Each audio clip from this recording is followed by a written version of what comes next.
Happy St. Patrick's Day, everybody. It's March 17th, so everybody in New York City is Irish for a day. Quick something about myself. I am a quarter Irish. My people came from County Cork, just after the Irish potato famine, which began in 1845, and was the cause of the largest Irish diaspora here to North America, and is honored here with the Irish Hunger Memorial. We came over as the Bennetts, but maybe originated as the McBennetts. I'm also half Jewish. I got Polish roots, German, French, English, a little bit of Welsh. I'm a big American mutt, and I'm proud of it. But today I'm celebrating my Irish heritage in a very American way by celebrating St. Patrick's Day.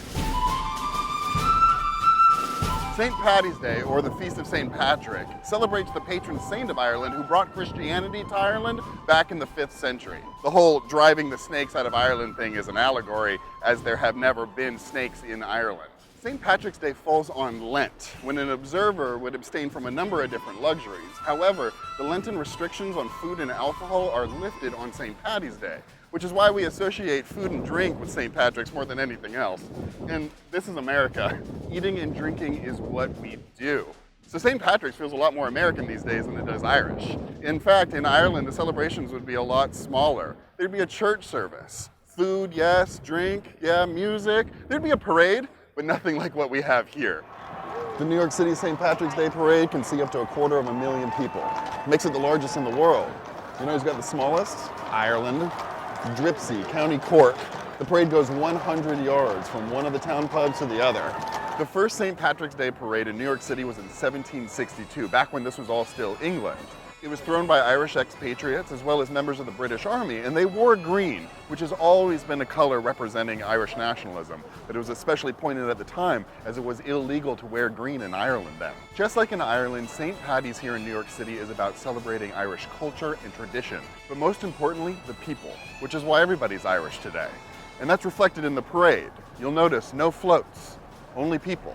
A lot of those people are in law enforcement and fire department, New York's finest, New York's bravest, very strong Irish contingency.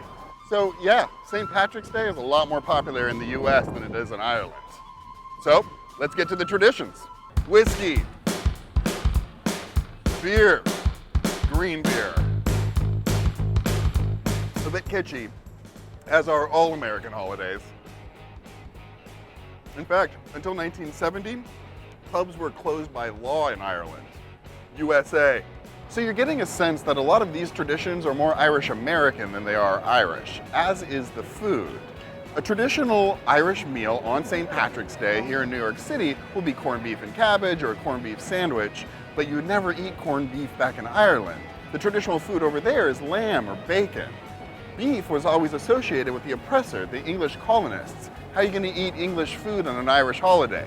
The answer comes back to the Irish immigrants here in the United States. A lot of the original Irish settlers found themselves becoming neighbors with another culture of people very similar to their own.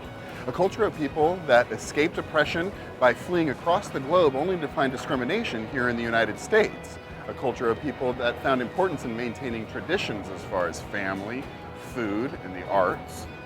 The Jews. A lot of these Irish settlers found themselves just around the corner from kosher delis that were serving up delicious, flavorful, and most importantly, affordable corned beef. Did I mention that I'm Jewish and Irish? This is my holiday.